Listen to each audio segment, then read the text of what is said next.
Okay, what I am doing today is I am dehydrating marshmallows, the mini marshmallows.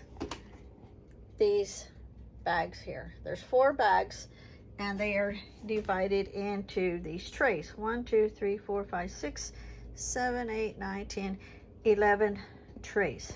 Okay. Now I will show you. They're in here in a. Let me sit this down. They are in here in a single layer.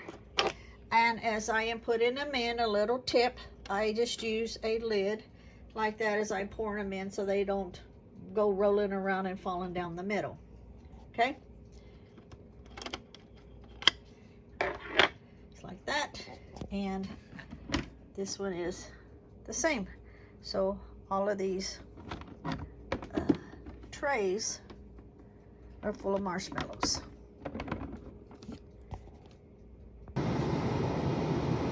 Okay, so I have set the temperatures at 150 and I am going to check it at 4 hours. I will let you know when it gets done exactly how many hours, but I'm thinking 4 hours. Mystical Love and Light here. I'm going to show you how I make my hot cocoa for long time storage. So you don't have to run out to the store every time you need any hot chocolate. And so you can make this and store it for whenever you need it. It will be shelf stable. So I'm going to show you how I make mine. Okay. Now we're going to use now, when we make it, we're making the amount that's going to fit in a quart jar, okay? So, you can double it if you want to make 2 quarts or triple it if you want to make 3 quarts, whatever you want to do. Okay, so this is a recipe that I am going to fill my quart jar. So, I'm going to use 2 cups of dry instant non-fat milk powder. Okay, you can use any brand you want. I'll just show you the one that I'm using. And let's see, you can't even see it there. Let me move this bowl. Let me back this up. That's the one that I am using. Okay, instant non-fat dry milk, fortified vitamins A and D. Okay, keep in mind that none of my ingredients are anything but natural, or it don't have no GMO, no bioengineered crap in it and all of that. Okay, so that's the way all my long time storage things are. Anything that I can get my hands on that is organic, that's always my to-go to. Okay, so anyway, well, for the non-fat dry milk, we are going to put in 2 cups of the instant non-fat dry milk. Okay, we are going to now let me show you. Let's see here. You can use this, or you can just use the cocoa powder, whichever one you want. Now this right here will make it more rich chocolatey flavor. It will have just a slightly bitter taste to it because it's a stronger powder, but you can always adjust it and add more of the powdered sugar to it if you want. Okay, so we're going to add 1 cup, and I'm using this bowl so you can see through it. Okay, now The next thing we're going to add is 1/8 of a teaspoon of fine salt. Now, I only use pink Himalayan salt here in the house. So I put it inside the food grinder. I grinded a bunch of it up. Well, not a bunch, but more than 1/8, only because 1/8 doesn't even reach the blades in the bottom, so I added more so that it could grind it up. So I'm only going to take out a pinch and add it in. Okay, and I will move this out of the way because I'll be needing the rest of that. I just had to do more, but I can always still use that salt. The next thing I'm going to add is my 2 cups of powdered sugar, which is this. And like I say, you can use any brand you want, okay? Everything I get, I look at the ingredients and make sure it's something that I am willing to use.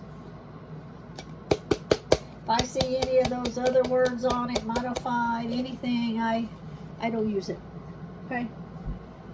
Now, the next thing we're going to add in is, let's see here, we're going to add in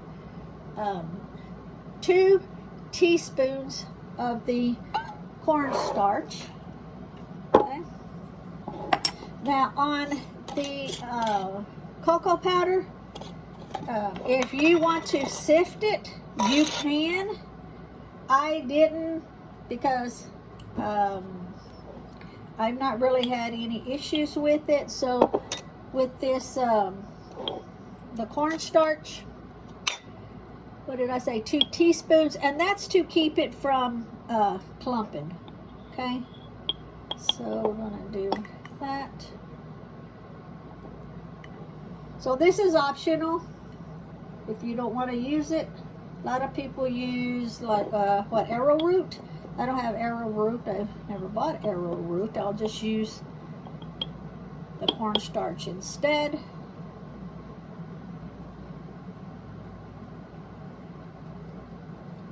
Okay.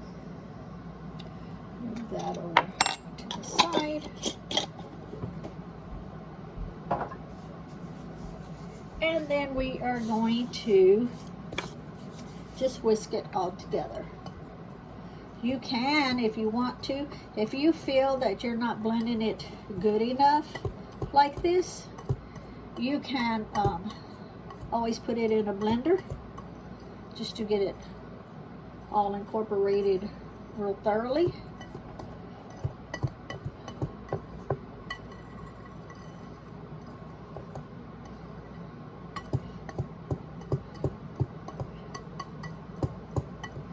And actually, after you've sifted all of this, well, not sifted, done like this, and you wish to sift it at that time, you can. I'm not that picky. So if you think you have a lot of humidity in your house and you feel that that's what you want to do, by all means, go for it.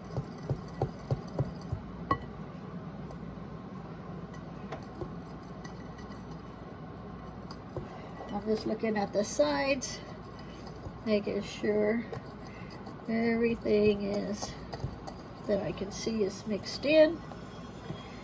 It's one thing good about doing it in a glass container. If you hear a saw going, that's the outside working.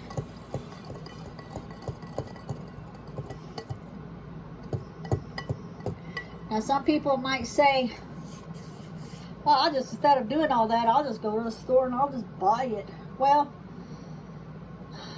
the way the prices are going up, oh my God. There was some things that we normally get every month, grocery-wise, to eat, that we passed up this time. Because we were like, there is no way we can afford that. One freaking decent-sized bag of crinkled potatoes to put in the oven, because I don't deep fry anything because of for Lee, so we put everything in the oven. So that's just the convenience to buy the bag. $10, The freaking bag was $10. We were like, there is no way on this planet Earth that we are paying $10 for that bag.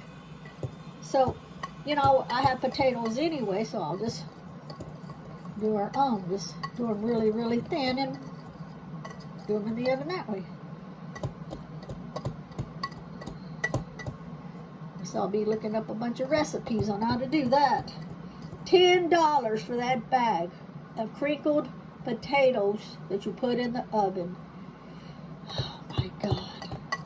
So yeah, there were several things, like I say, that we normally get, and we put them back. So it's just a matter of time that everything's going to be so expensive that, you know, you're not even going to be able to afford anything. Now, yes, these bags that I have, you know, are larger size bags, but I bought them that way so that I can make, I will use, in other words, I will use all of these ingredients here, you know, and make more than 1 quart. I'm just doing 1 quart because it's easier for you to, in case you don't want to make a lot of it. But and then that way we have them. We want to make them. If it snows or rains or whatever, or at the local store, which is still a little bitty, teeny weeny store. If they don't have anything, then we already have this made, and I don't worry about it. Lee loves to, he works all day long outside doing stuff around the house, and then in the evening, he likes for me to make him either coffee, a mug of coffee, a cup of coffee, or a mug of hot cocoa. And he likes to sit out on the back porch, and we just watch the squirrels and the birds and all kinds of things outside in nature. Listen to the wind and watch the trees blow and all that kinds of stuff. So I like to have this on hand. Now, keep in mind, after this gets done and we put it in this jar, okay? After we put it in this jar, I will vacuum seal the jar. Now, since I'm going to make more than 1 quart, 1 jar I'll keep in the pantry. The other 2 will be for later on, but they will be vacuum sealed, so I don't ever have to worry about anything going bad or it not tasting fresh, you know, anything like that. So, you can, to use it, you're going to use 1 mug, and I normally use these mugs here. They're pretty decent size. So you can use like 2 really good heaping tablespoons of the mix. And then you want to just, you can add like some water to it or some milk.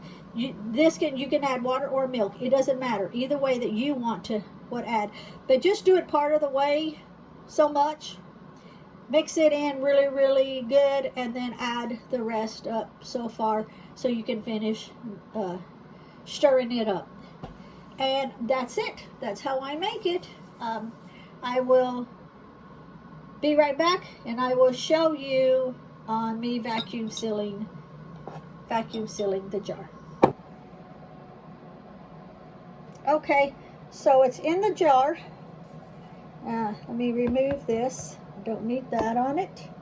Now since this is powder, you want to make sure that there's no powder on top, because you don't want anything that's going to mess with your seal.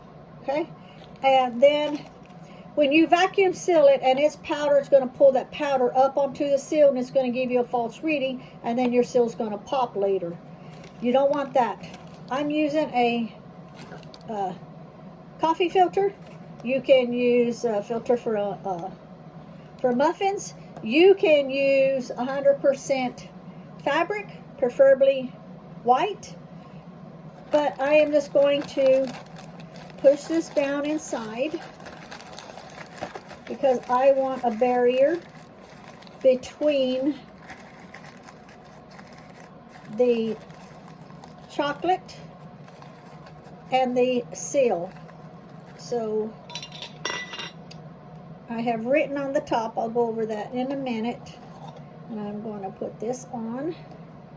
So we've got the filter in here that separates the powder from the seal.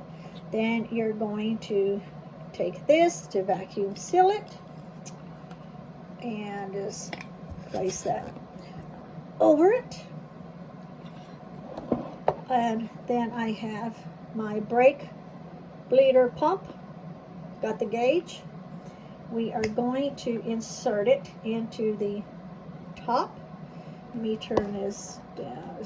Sorry, my finger's in the way so that you can see. And we are going to do it till it reaches 400 on the gauge or over. When the needle stops moving, then it will be sealed. Okay? I'm just going to pump, pump, pump, pump, pump while you are holding this other end, pushing down into it.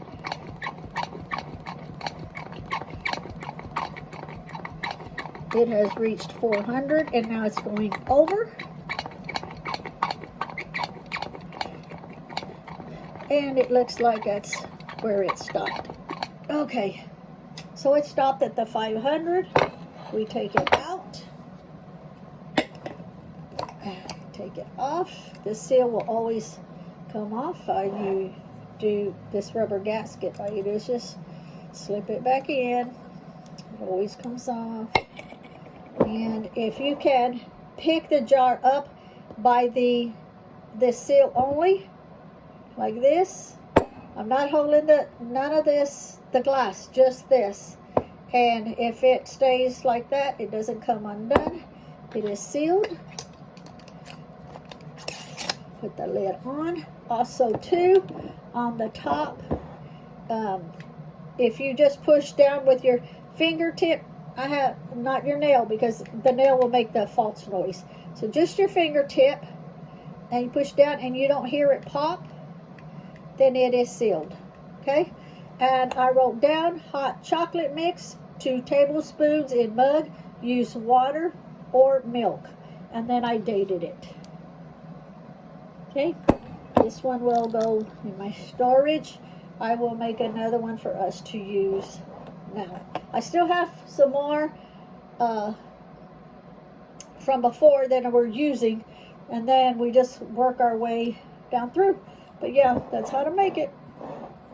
And you don't have to worry about the seal being broken because you can see the filter in there, the coffee filter. And while I am making the hot cocoa to jar it up, Lee is out here as always working hard. Working, working, working. Building a brace. We'll tell you what it's for in a different video when he gets it all done. Always at work. I get to stick my head out the door and look at him and wave and say, "Good job, honey, good job." It's a bit chilly out here and windy.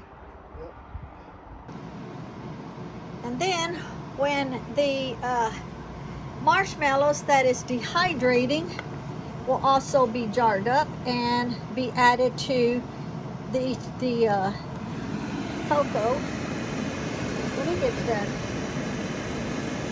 So these are marshmallows dehydrating for the hot cocoa. We got 2 dehydrators going full of marshmallows.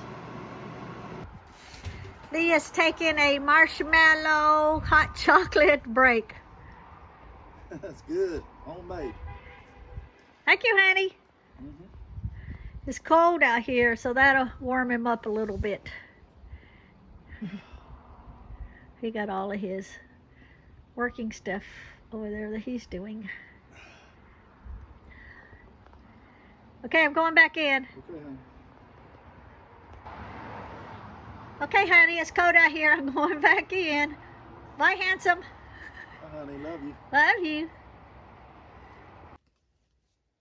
Okay, so it's been 4 hours. And I just turned them off because I need to check them. But in order to check them, they have to be cooled.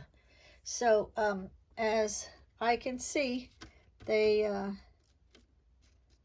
still, let's see. So, they're pretty dried, but I have to wait till they cool. And then what I will do is, in order to know that they're ready, if you get them between your fingers and crunch them, and they just like crunch into little flakes and stuff, then they're ready. But since I just turned it off, I have to let them cool, and then I will do a test when they're cooled. If they don't flake like that, if they don't just break apart real easy, then I will put them back on again for like another hour. So I'll be back when they cool. Okay, so I'm back. It's been 10 minutes. So let's get one and see if it's ready. If it crunches all up, then it is ready to be jarred. I still feel some heat coming off, so it does have to cool a little bit more, but let's see. Whoop, there we go. See? Watch. Just crunching all up. Yep, those are ready. Let's try one over here. Let's see. Now, and if you notice also too that when you dehydrate marshmallows, everything else you dehydrate shrinks. Marshmallows don't shrink. They actually look like they're more puffier. So let's squish it. Yep. And it just crumbles all up, so it's ready. So once you put it in your cocoa, it actually, to me, is better than just opening up a bag of marshmallows, because when you put the regular marshmallows that you open up from the bag and put them in, they immediately start melting. These, when you put them in a cup of hot chocolate cocoa, they don't start melting right away because they have to hydrate first. So as you're drinking it, it's hydrating it, and it just doesn't melt away into nothing. So what I will do is I will let this cool for about another 10 minutes, and then I will start jarring them up. If you can find the peppermint, those work better. The store that I went to didn't have peppermint. They didn't have any flavors except for the white. And so one other store right down the road here, they had the marshmallows that were way bigger and like was the shapes of trees and stuff. I didn't want those. So I'll be back. Okay, so I wanted to tell you, some of them you can, instead of leaving whole, you can powder up like this. You can get them powdered up, and then that way, when if you have smaller kids, you can sprinkle it on top of their hot chocolate and tell them it's snow. Not that you're lying to them. You show them what it is, that it's marshmallows. Show them they can be crunched up to look like snow, which would be cute for smaller kids. Okay, time for me to jar them up. So, one tray filled 1 quart jar. I guess you can see it better right there. 1 tray filled 1 quart jar. So, make some of these, dehydrate them, let your children crunch them up into a powder. They will really enjoy that. He's still hard at work.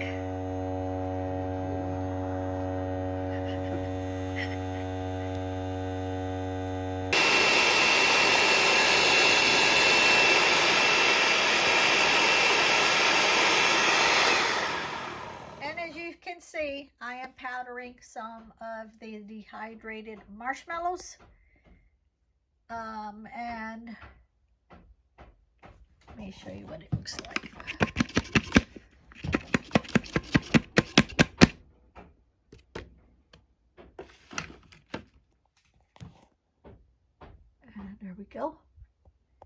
be right back. Okay, so this is what it added up to being. And they are really crunchy. I am grabbing a couple here that's stuck together. Listen. Now, how cool is that? So, things you can use these for. If you're having a little party or a get-together, someone just stopping by to visit, it's easy just to open up one of these jars, pour it in a bowl, and snack on them. You can, of course, add them to your hot cocoa. You can, they're great snacks, like I say, but you can also add them to trail mixes that you make. You can add them to your cereal. And we have the whole ones, and I have powdered some of them, as you can see. So this is what it came out to be.